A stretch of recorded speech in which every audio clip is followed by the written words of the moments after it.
Hello, everyone, and welcome to another episode of the Business Growth Show, where we talk about all components of business and how to utilize them for exponential growth. My name is Athin Cassiotid. I'm a business growth strategist who help business owners grow and scale to create freedom and choice. And today, I have an awesome guest. She's a negotiation consultant, executive coach, author of Unstoppable Woman, and a graduate of the Australian Institute of Company Directors. She helps you lead with her heart using her self-leadership method. And with her 17 years of corporate background in finance, she helps businesses and procurement teams to negotiate the best deals while ensuring it is a win-win for everyone. Welcome, Glin Bayley, and thank you for being on my show. Oh, thank you so much. What an energetic welcome. You're very welcome.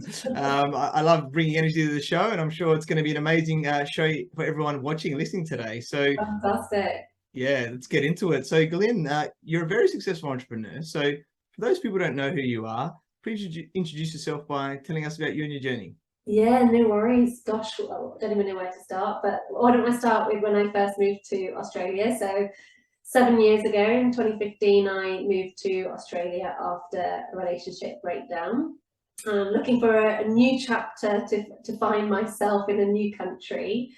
At the time, I worked in my corporate career in finance. I'm a management accountant by qualification, and I'd spent pretty much all of my career to that point focused on driving revenue growth for large global corporates. So mainly in food manufacturing and fast-moving consumer goods businesses. So brands like Twinings Tea, a sugar business in the UK, a bread business in the UK, and then I came out to head up the finance function for H.E.A.R.T, the curry sauce business here in Australia and New Zealand.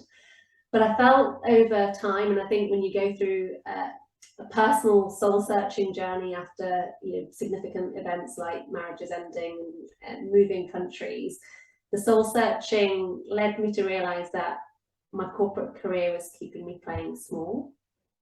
Waiting for every performance review for someone to tell you whether you're overachieving or on point, and it wasn't an area that I felt like I was bringing the best of myself. So I ended up transitioning out of accounting and management accounting and growth performance in corporate, and went completely how would I describe it, in the opposite way, where it was all focused on people. So less so on numbers, but focused on people and helping individuals find their internal power to then unlock growth and performance, not only in their professional worlds, but also in their personal worlds.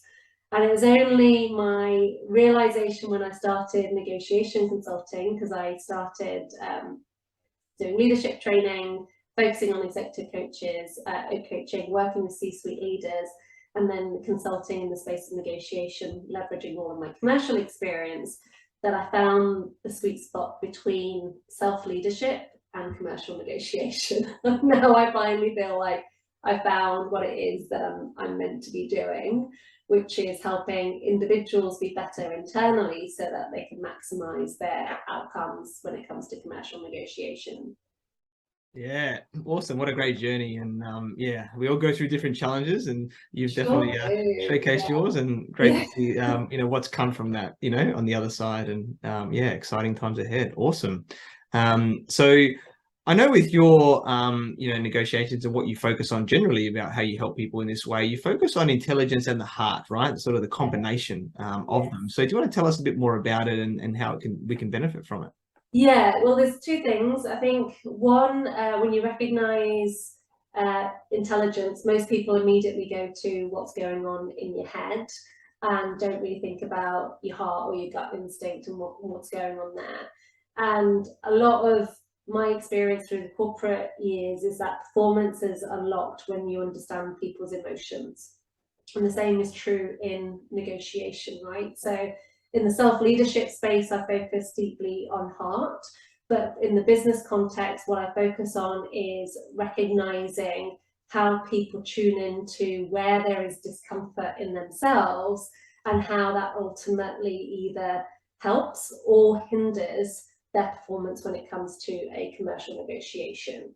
Now, when you're thinking about negotiation, most people would agree with me that you feel uncomfortable in a negotiation, and there is a lot of people would avoid negotiating because it is uncomfortable. But when you start to understand human behavior and human psychology behind what it means to be uncomfortable, how do you recognize when you're being uncomfortable, and then what does that lead you to give away in terms of what you say and what you do through the words you use and the actions you take. There's so much information, certainly in a commercial negotiation context, that people keep giving away.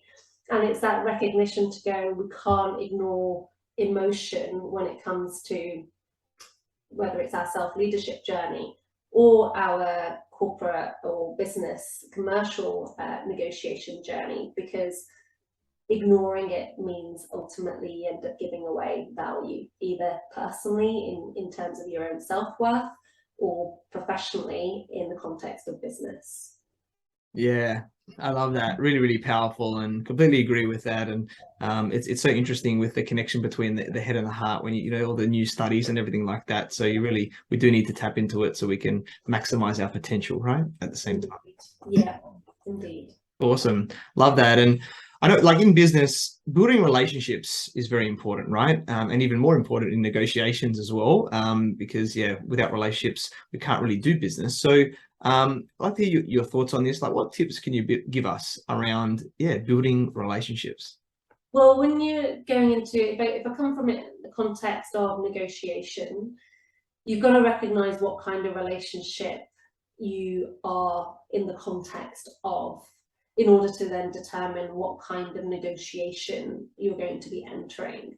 Because if the relationship context is one where it's a short-term relationship, there's minimal trust, and the environment is somewhat hostile, then the approach you're going to take in a negotiation isn't one that's going in with the mindset of, hey, let me be warm and fuzzy and really polite and friendly, because you're walking into an environment that potentially could exploit you as an individual or a business going into that. So when you're looking at relationships when it comes to negotiation, you've got to really think about what's the end state that I desire, but also where are we currently in that relationship? So is it one that has trust in that relationship already? Is there likely to be a long-term relationship that is going to create value for both parties in the future? Or even if it's a long-term relationship, is the behavior that's currently being demonstrated by the other party indicating that it's not collaborative, but indeed competitive? And I think if you understand where people are operating at, either whether it's long-term or short-term, because short-term in nature, being overly collaborative with a one-off transactional relationship is not going to maximize you the best deal, right? Because you're being overly nice to someone or a situation that doesn't require you to be nice or that warm. In that scenario, you might have to be more firm, more assertive, more clear about how you're going to articulate what your needs are without necessarily needing to consider the situation for the other, because certain scenarios are win-lose scenarios, and they still exist, where you're essentially distributing value between one party and the other. And then there's certain scenarios where you can create value and they're win-win scenarios, in which case your behaviors are going to be very different. So I would say when it comes to relationships in general, and certainly when it comes to negotiation, recognize that the safest way to operate is don't assume trust unless you know there is trust present. So tread cautiously with how you share information and how you're receiving information until trust is established. And then also then recognize if it's a win-win value creation type scenario, your behaviors are going to support that. So you're going to be warmer, you're going to be more collaborative, you're going to be more flexible, you're going to think about their interests as well as your interests. Whereas if it's a short-term relationship, there's not really opportunity for you to grow the size of the prize that you're looking to operate in. There's literally a pie and you're looking to carve value or distribute value where it's win-lose. the behaviours need to match the environment that you're going into. So in that case, it's going to be more competitive, and therefore how you approach that relationship has to be one where there's perhaps a greater barrier in the way you communicate and the warmth that you express, in order to maximise the deal that you get. Yeah, I love that. So true. And this is where we need to tap into like our gut or our intuition or things like that, right? A lot of the time where something feels a little bit off or whatever like that, it's like, hey, let's maybe ask a few more questions and see. Yeah, absolutely. Yeah, love that. Awesome stuff. So commercial negotiations can be quite drawn out and complex. I'm sure you can imagine, right? Depending on how, especially the bigger the business, the more drawn out and complex it is.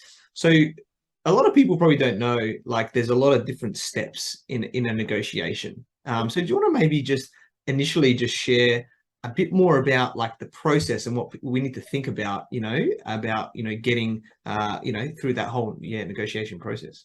Yeah, I think when most people think about negotiation, they think about being in the room and the execution of, and how quickly can they get the deal done and what is it that they want. But when I think about negotiation, you can break it down into, and I'll simplify it, there's a lot more detail than this behind what I'll share. But if you break it down into just 3 steps, what you do before you get to the negotiating table, what you do when you're at the negotiating table, and what you do after the negotiating table. And where people are focusing the energy is on the middle one, when 90% of the success of the negotiation is linked to the first step. Everything you do before the negotiation itself. Yes, there's things that you have to do at the table, but what most people miss in the first part is, what do I need to consider in doing before I get to the table? So have I understood my interests and what I'm seeking to get? Have I understood the other party's interests and where they're going to be? And to what extent have I actually mapped out all of the variables that could be in play in this negotiation? Because often people go in and go, all right, this is what I want, here's all the variables that I'm negotiating, whether that's price, whether that's volume, whether that's payment terms or contract length or service levels, and that's the list that they've got in their mind. But you don't then consider what else might be on the list that someone else, your counterparty, has, because until you can understand how far the variables reach for both parties and what might be connected, you're going to have limited opportunity to make trades by only limiting the variables to be a few. So the less variables there are in a negotiation, the more likely you're going to end up being in a competitive negotiation, because there's limited areas where you can create value, so you end up carving it instead. So it's thinking about what the variables are, but also thinking about the behavioural strategy that supports that. So most people, and corporates certainly that I've trained, when you think about small things make the big difference. Price increases. Now we've been through a massive period of price inflation, we're still going through it now, and research will tell us we're potentially heading into a recession with all of the interest rate inflation that we're experiencing.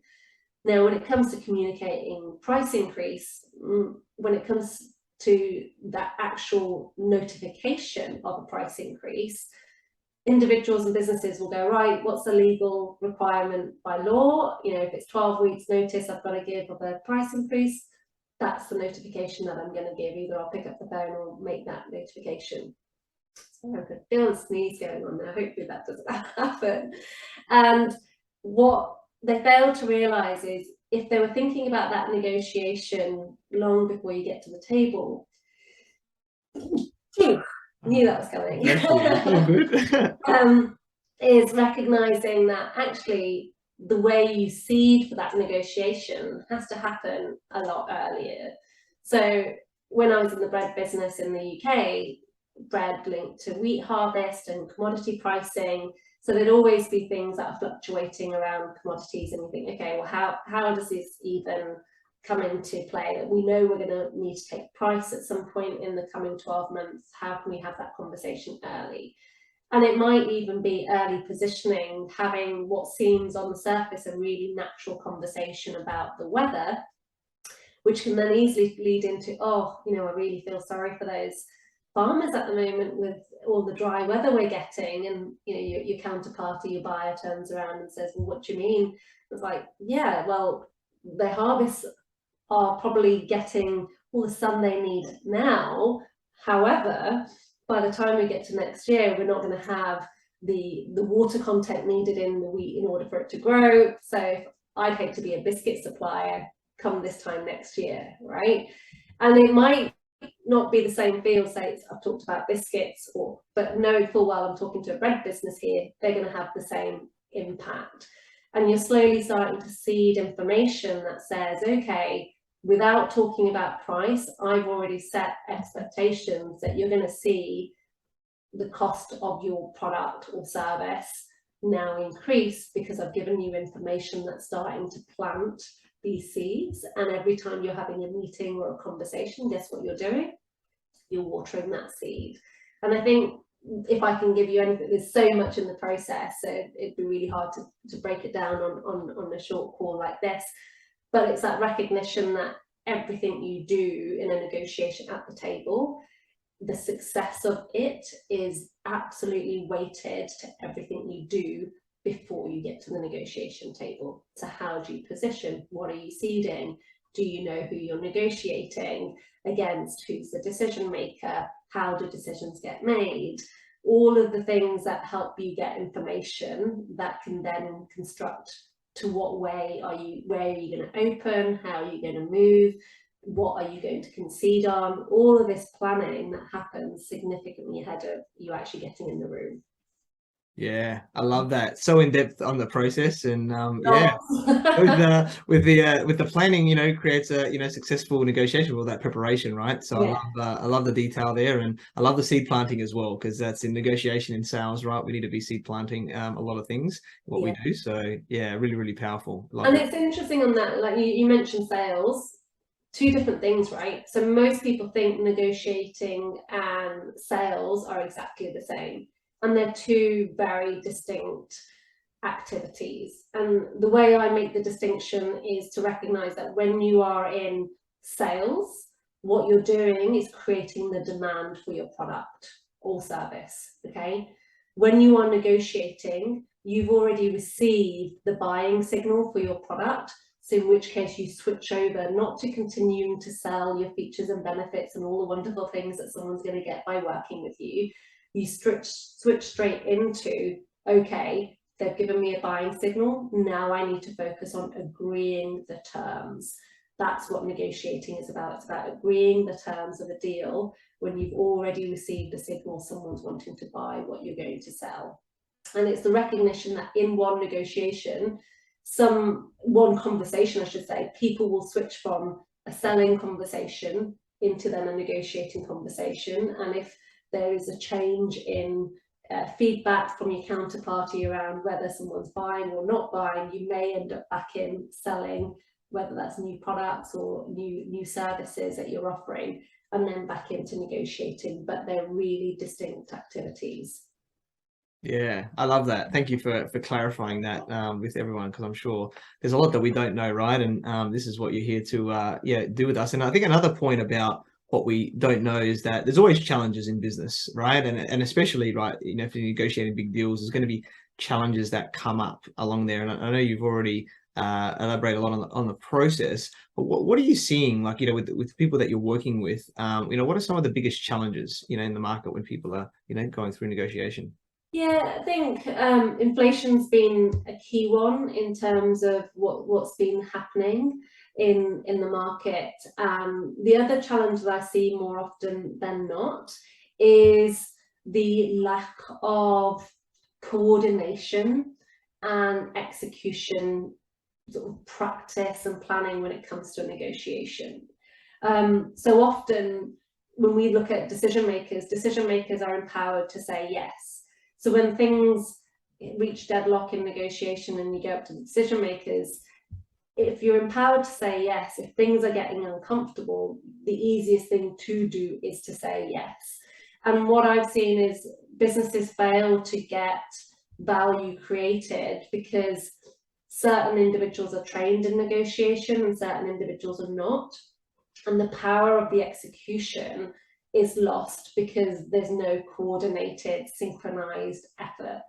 And it's almost like you can't underestimate the level of planning and seeding that goes into a well-executed negotiation, such that you wouldn't even realize that you've had information fed to you purely to allow you to think a certain thing, so that in the negotiation you think you've got intelligence, but have you even questioned where that intelligence has come from, right? So what I see organisations up against from a challenge is, whilst inflation seems to drive the demand, it's that, oh, we're needing to improve our profitability, or we're up against suppliers or retailers or buyers that are really giving us a difficult time around price. So that tends to be a reactive need to go, hey, I need someone to help either with the execution of the negotiation or the strategy around it, or even can you help train our teams. But the biggest thing is, internally, the communication isn't coordinated to the extent that then, even if they were trained, they're not leveraging the entire business in the way they could be. So that stakeholder management, the engagement, who's going to be negotiating at what level, who's going to plant what seed and water it when, how are you going to pass the ball at certain times, so that people go, okay, is that what's happening now? Because it's a coordinated plan, and you start to recognize what you need to look for. It's what I've found in organizations, almost like half speak one language and half speak another language. And as we know, when two parties are speaking two different languages, there's definitely opportunity for missed value creation. Yeah, I love that. Really powerful. And you touched a bit on profitability there, which let's delve into that a little bit more, because business always want to be more profitable. And, with larger businesses, there's shareholders and things like that. So we've got to make sure that there's returns, for shareholders as well. So do you want to share a little bit more about that and how negotiations, play a factor into them as well? Yeah, well, when you think about negotiation, most of us do it every day of our lives, right? So when I think about negotiation as a definition, it's two parties coming together to reach an agreement. How often do we do that? We're trying to reach agreement with whether your partner cleans up the dishes after dinner or puts the bins out, versus a very detailed, intricate, complex negotiation in a commercial environment, right? Trying to get another party to agree with us. But when you think about that, and shareholder value, and trying to create value for those that are invested in the business, whether that's a small business and an owner and their team, or a larger corporate with a formal board and shareholder investment, those individuals, whether it's the owner or shareholders, have entrusted those running the business or those operating in revenue generating roles, directly responsible for the line of profit that flows through them through the business, to make the best decisions, to execute in the best way they know how to drive business growth and profitability, right? But if I was to say to you, what is the most expensive way to generate profit, it would be the trial and error method. And yet most businesses and individuals have never had formal negotiation training, and therefore gamble with shareholders' money. Now, if it was my business and I was sending someone out to negotiate for me, and I was like, have you had any training? They're like, no. Would I want to risk my investment with them to get the best deal? And yet people are doing that day in, day out. And negotiations are one skill that consistently will drive profitability, because it's all about not the value you need internally, it's the value that is available externally from the other party. And most people, when it comes to their profitability and their sales targets, guess what? They go, oh, our budget is X. I've got something less than my budget. Great, I must have got a really good deal. And the difference between someone who chases a better deal than their budget, and budget's just an arbitrary number that's been created internally and somewhat potentially benchmarked against the market perhaps. But a trained negotiator isn't looking for what they need as a minimum. They're focused on what is the maximum the other party can give them. And that's the distinction when it comes to profitability, is the focus isn't what's the minimum I need, it's what's the maximum the other party can give me. And you've always got a line of sight on how you get that. And that doesn't mean it's not win-win, but your focus, if it's a win-win collaborative scenario, the focus is always on what's going to be the best way to grow the size of the pie, and how do I get a bigger share of that pie. Yeah, awesome. Love that. All those different intricate elements. Completely agree. We need to be thinking about it to maximize it. And it's funny, you know, just the distinction between big corporates and government stuff that I think about is, you know, government places, they're like, they want to spend the budget as much as possible. A lot of business do, but then as a business, you should be like, you know, not doing as much, getting as much value as possible for little, so then the business can grow, reinvest, and you know. Absolutely. So it's like, great, how do you make that budget travel further? How do you get more for what you've got, right? So I think most people fear, certainly in that environment, oh, if we don't spend it, we'll lose it. I've been in finance, so I've heard that, oh gosh, finance will take our money away, so we better spend it. But they're not then looking at value, they're just looking at an activity of, I don't want to lose it, as opposed to how can I maximize, make that $1 million budget or wherever it might be, get me 2 million's worth of value for it rather than $1 million for it. Yeah, exactly. Love it. So true. And talking about numbers, like numbers are, you know, in a business are very important. We, you know, and then, you know, if we're talking negotiating and deals, we want to know like the results of that, right? Like what are we doing in that? How are we measuring the negotiation so we can improve, you know, and everything over time as we want to. So what type of things should we be thinking about and measuring, you know, the deals? The issue with measurement is that most people measure internally between their budget and then when their deal landed. And that might be a good measure, but it may not be, because if you're looking at what's the maximum someone could have given you, then you need other data and insights around that, right? So one thing would be around, when you're tracking, thinking about what information have I been able to capture through this negotiation that's going to serve me not only with what I've learned this negotiation, but how it's going to serve me in future negotiations each time. And in businesses, what you fail to see is effective note-taking. So people write down perhaps the final proposal, but they haven't noted how did the other party deliver that proposal? What did they open with on what variables? How did they move? So which variables did they move more on? Which variables did they move less on? What did that mean, and how did that indicate where there was movement across different parts of the portfolio? They don't capture words that the other parties used, because there's language that people give in negotiations when they're under stress, and that language gives you clues as to what is movable and what isn't movable. And when people aren't trained, therefore they're not listening for that language, and therefore they're not logging that language. So if someone was keeping active notes of a dialogue and was like, okay, this person always says this, that's what it's starting to indicate, there's movement around here, what can I do? It's the non-verbal communication. So does the other party have a tell when they're stressed? You know, does suddenly, every time a proposal's made, the hand goes up and they start scratching the back of their neck or their nose? What are they doing?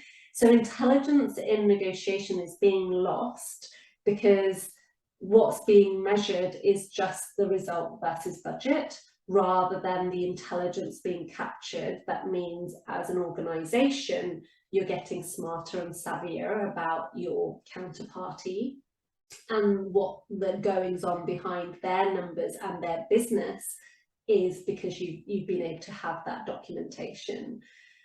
Also tracking, so when it comes to tracking, is with the post-negotiation review, don't just leave it to the numbers. Look at what was the behavioural approach that was initiated or started, how did you execute on that, where did you give value away, and in what way did you do that, and how can you test for that with future interactions to understand where there's vulnerability in the way you've negotiated. And I think that's what makes negotiation such a complex area for people to think, oh gosh, how will I ever get around it? But what you then realize through process of learning, and as you will see in your business as well, once you see things, you can't unsee them. And when you know one thing and you hear that the words that you're supposed to listen out for, every time you hear them, you now go, oh, okay, I now know. And you're building your knowledge iteratively so that over time, your knowledge bank of measurement around how did someone move, what did they do, and how do they do it, gives you intelligence to go, okay, we've got a complete read on the dynamics in this organization, and this is how we're going to then plan and coordinate our approach to that negotiation.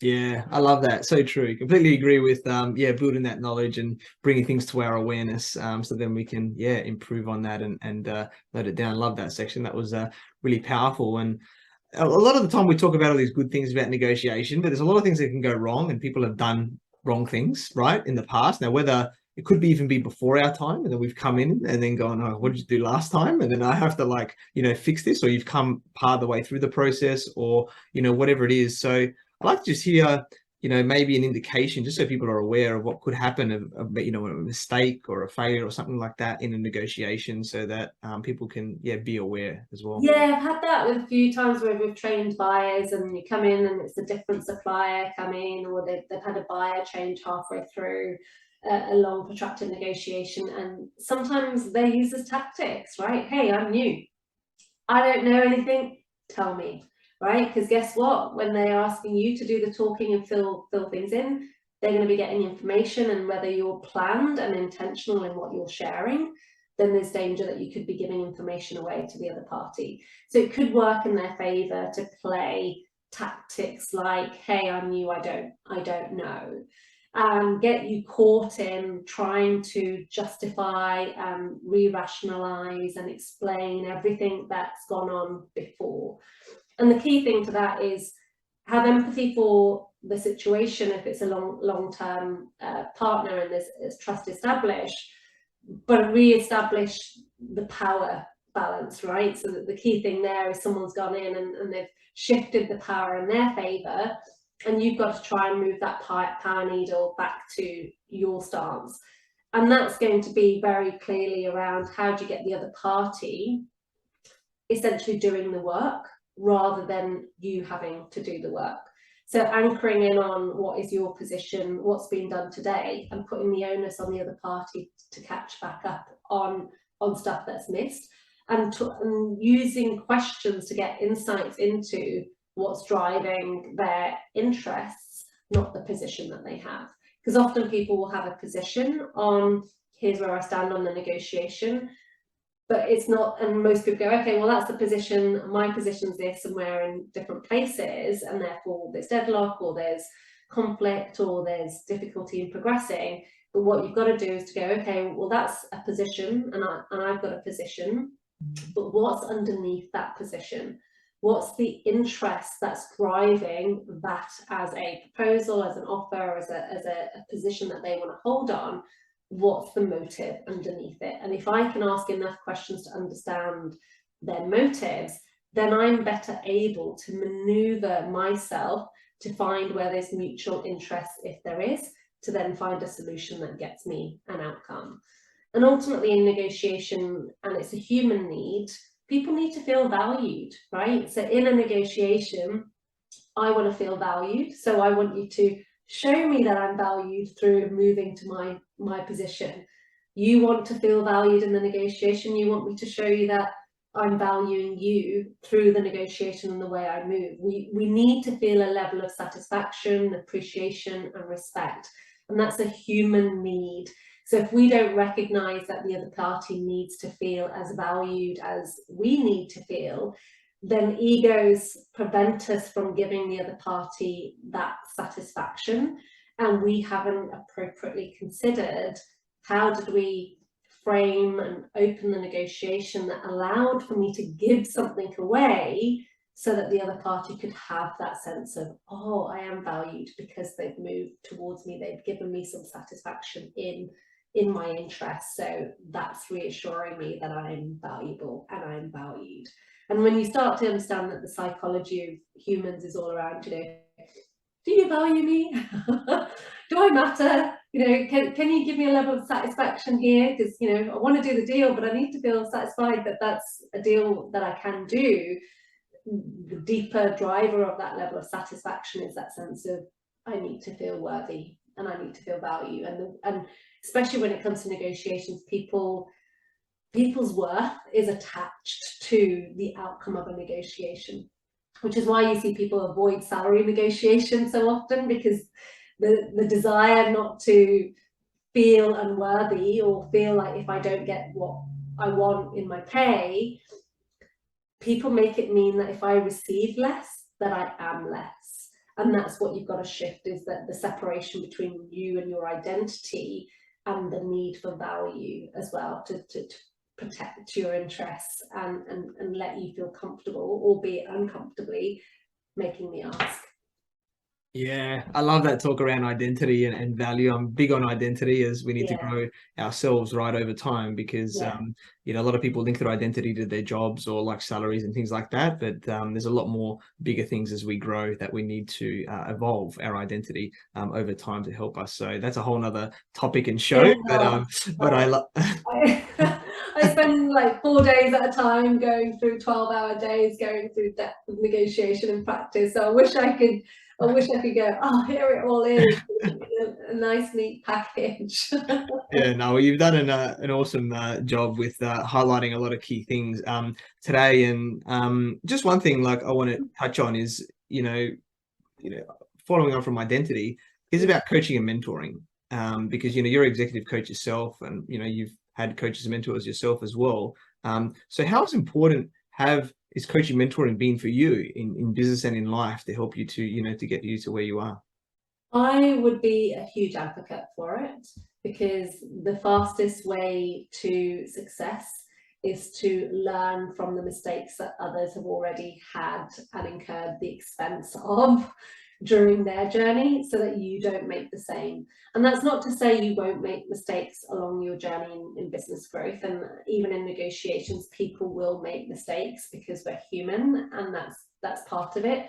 But if you really want to maximize your return on your investment, you learn from those that have a greater level of experience and expertise than you, so that you can fast track and accelerate your growth. As an individual, in my corporate career, I used to wait till the organizations would invest in me. And then that's been part of my own self-development and personal growth journey, where my worth was attached to when someone else decided I was worthy of investing in. You know, that you're worthy of investing in negotiation training, you're worthy of investing in leadership programming, you're worthy of investing in executive coaching. And I used to feel really proud when someone had chosen to invest in me. What you realize when you go out on your own is that in a corporate environment, there's a lot of support that people don't value in the same way, because it's gifted, right? So you don't see what you get because it's gifted. And the same holds true in negotiation generally. People value things that are hard to obtain, yeah? And when you have invested in yourself, and I've spent over $100,000 on myself over the last 4, 5, 6 years, if not more, because I spend a lot of money in my growth, because I want to accelerate my impact, and I want to shorten the time period over which I get the results that I want. And when you've invested, it's that same piece of, you know, it's hard to give up your hard-earned money, to something that you have to then, one, there's an element of trust, but two, there's an element of not the other person more often, it's usually yourself. You have to trust in a coach, because people won't make the decision often going, well, are they going to get me the result that I need? And often it's like, are you going to do the work that they're going to hold you accountable to? And that is what people fear most, is that, am I capable of doing what is necessary to accelerate my growth? Because if I have a coach, not only is this going to hurt me financially if I don't get the return, but it may also hurt me emotionally if I realize my worst fears, that my belief about me not being good enough is actually true. Yeah. I love it. Such a powerful segment there that you just shared, and completely agree with all of that. I've invested hundreds of thousands of dollars as well, multiples, and yeah, it's really, really powerful. And you know, like the one line that I've heard, which is great, is when you pay attention as well. So when you get it gifted to you, it's like, oh yeah, I'll just do it. But when you invest yourself, you're like, you know, I'm all in, right? I got to make this work. I got to, you know, extract the value, right? Of what I've done. So love that. Thank you for sharing your journey. And that's why, you know, I recommend for everybody to find coaches, mentors that you resonate with, that you know, can help you on your journey. It's been a powerful session today, mostly on negotiation and everything around it. So as we're wrapping up today, Glyn, what one key piece of advice would you like to give to all the entrepreneurs watching and listening today? Yeah, probably the easiest one I would say is to watch out for the language you use, that you don't soften your requests by using language that minimizes and softens your proposal. So instead of, when you're negotiating for price, saying anything like, I'm looking for, or I'm needing around about this, tighten up your language.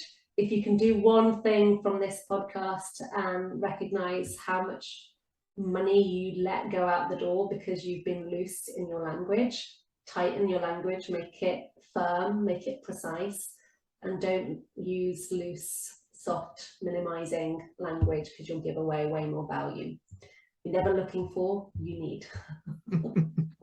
I love it. So powerful. Be aware of your language. We've now got another piece of awareness now from what we've been talking about before, to then be intentional with our words as well. I love that. Awesome stuff, Glyn. And yeah, we connected through our networks, where I learned about your awesome journey from your 17-year in corporate background in finance to being an executive coach and negotiation consultant, where you help businesses and procurement teams to negotiate the best deals while ensuring it's a win-win for everyone. You're an amazing woman, great bunch of energy and amazing value today. And I'm sure you continue to help businesses, you know, improve their profits and their intentions. I'm very grateful that we connected, and I look forward to working with you. So Glyn, how can people find you and get in contact with you?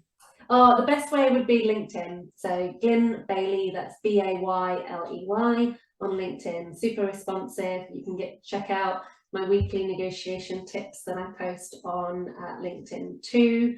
And yeah, reach out if you need anything. Yeah, awesome, guys. Definitely check out Glyn, connected on LinkedIn. Yeah, amazing negotiation, as you can see today. And there's so much more to that, but we've got a great chunk of how we can negotiate better with more, you know, intelligence as well. And thank you for everyone for watching and listening to this show, where we talk about everything on business growth. And please like, subscribe, and leave us a 5-star review. You can find me on LinkedIn, Facebook, Instagram, and YouTube as Athin Cassiotid, or visit my website, athincassiotid.com. And if you want to grow and scale your business, you can reach out to me on any platform to see if we're a good fit. And I completely agree with you. Or do I? The only way you know is if you tune in next time. So until next time, remember that our business grows when we learn skills and take action using them in spite of fear. So remember to design your growth and results.